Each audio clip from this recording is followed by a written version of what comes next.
Hey guys, I'm Sherry Vegas, and in this tutorial today I'm going to give you a complete beginner's guide to creating beautiful geode inspired artworks using resin.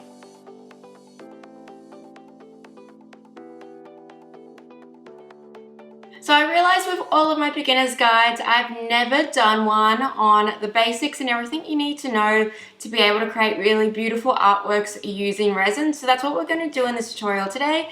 We're going to be making this piece today, and I'm going to be showing you all the tips and tricks and all the products that you need to be able to create some really beautiful geode inspired, agate slice inspired artworks using resin and crystals and a few other things.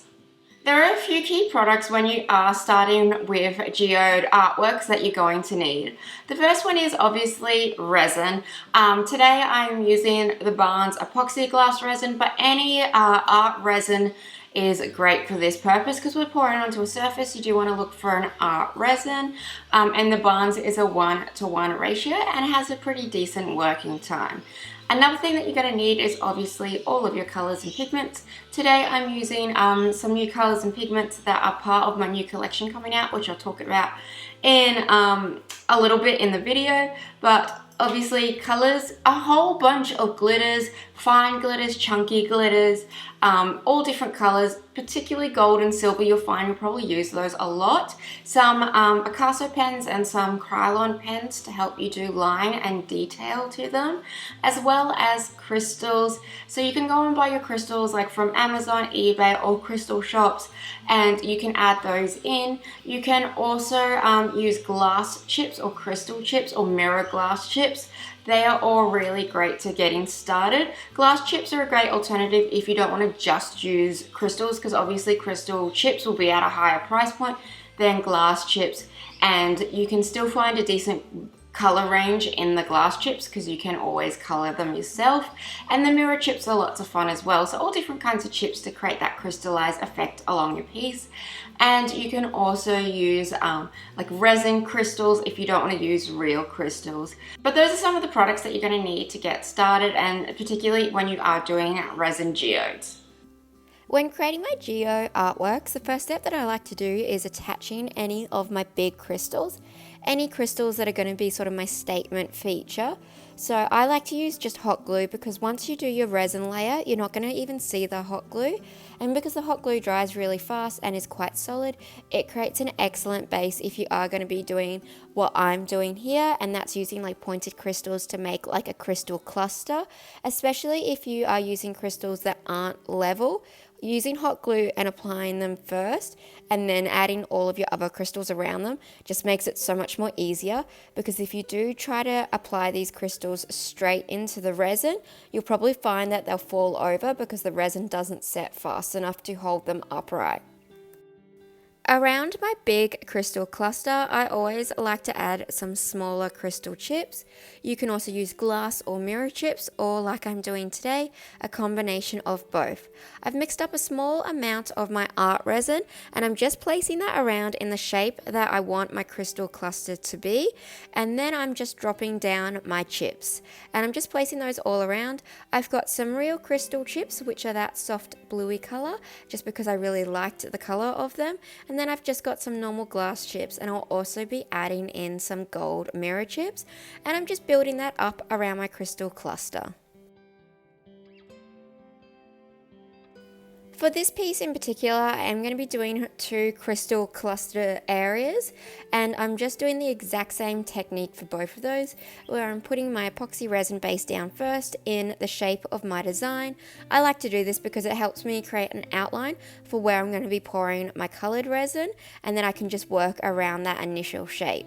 So all the exact same methods, and I'm using the same crystals, just building them up, and I like them to be like quite chunky and quite high, leaving no gaps where you could see the wooden board coming through.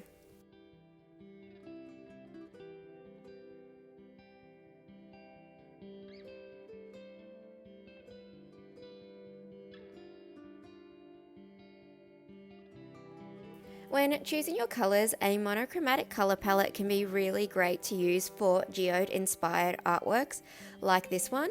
Today I'm doing a blue one, and I'm also going to be adding in an accent colour of my gold metallic. All of these pigments that I'm using today mixed in my resin are all from my new range except for one. I don't have names for them yet, but do keep an eye out for the new pigment range. It'll be launching really soon. So all of these, as I said before, are from a monochromatic color palette, which basically just means like one color family. So I'm using blues today.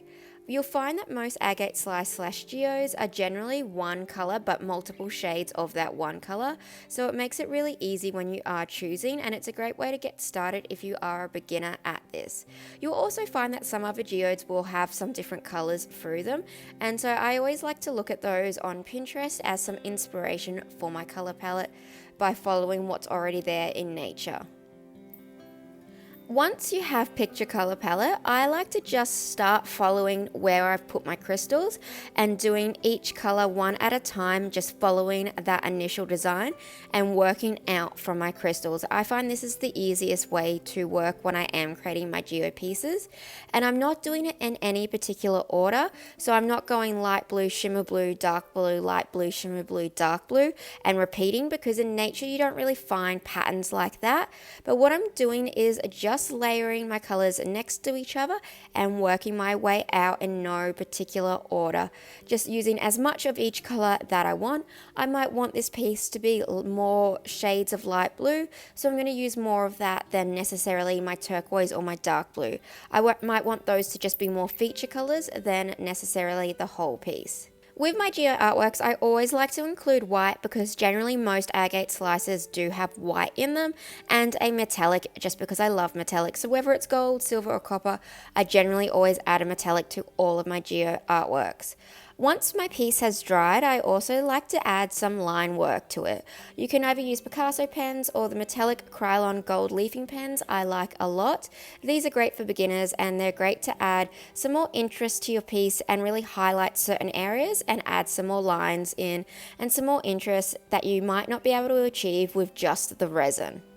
For this piece, I am using the 24 karat gold Krylon pen, as well as two different sizes in the white art pens.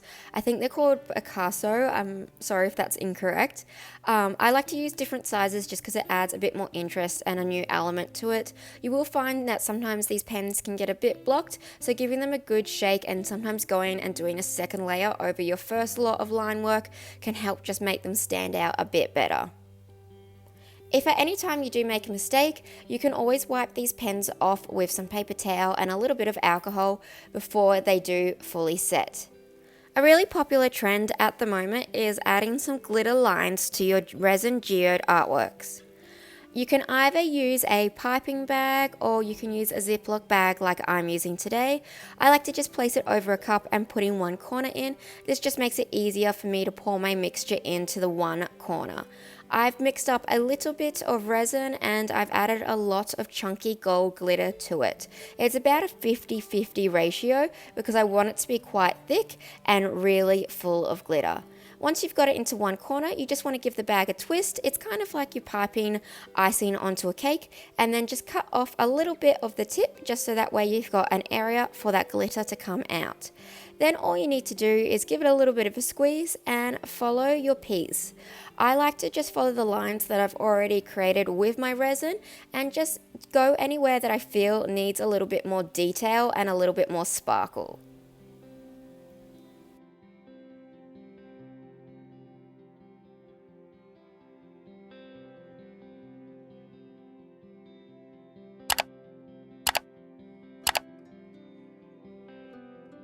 Once my glitter line work has dried, I like to do a top coat with just clear resin. Now this is optional, you don't have to necessarily do a top coat. The reason why I like to do it is it just protects all of my line work.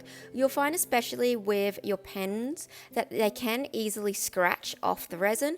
So by doing another clear layer of resin, that's just going to protect all of that line work and you're not going to get any accidental scratches. I like to make sure everything is fully covered, and then I just use my finger and push it into all of those smaller little more detail areas and just make sure it gets all over my crystals so none of them do fall off, and gets all over all of the glitter areas as well. And of course, whenever you do a top coat, you do need to make sure you pop all of those little bubbles. I'm just using a blowtorch to do so. If you don't know already, I do have a full online course about how to create really beautiful geo artworks. This one is more like intermediate up to advanced, and I have it, and I think it's like 6 to 8 different units showing you all different things and like how you can use different products and different layering techniques. So feel free to go and check that out. It's just on my website, and I'll add the link down below. And if you use the word YouTube, you can get a percentage off that price. But anyway, I hope you guys got some good information and tips for that. And if you ever do make any artworks that are inspired by any of my tutorials, feel free to tag me on my new Instagram account, which is Sherry Vegas Artist. I'd love to start sharing some more of those works, and I love to see what people make. So feel free, you're always welcome to message me too if you have any other questions, or leave them in the comments below. If you like this video and you found it really helpful, please give it a big thumbs up. That really helps this video out. And if you are new to my channel, please do consider subscribing and hitting the notification bell, as I post new videos every single week, and I specialize in resin art, alcohol inks, gesamite, and candle making. Thank you guys so much for watching.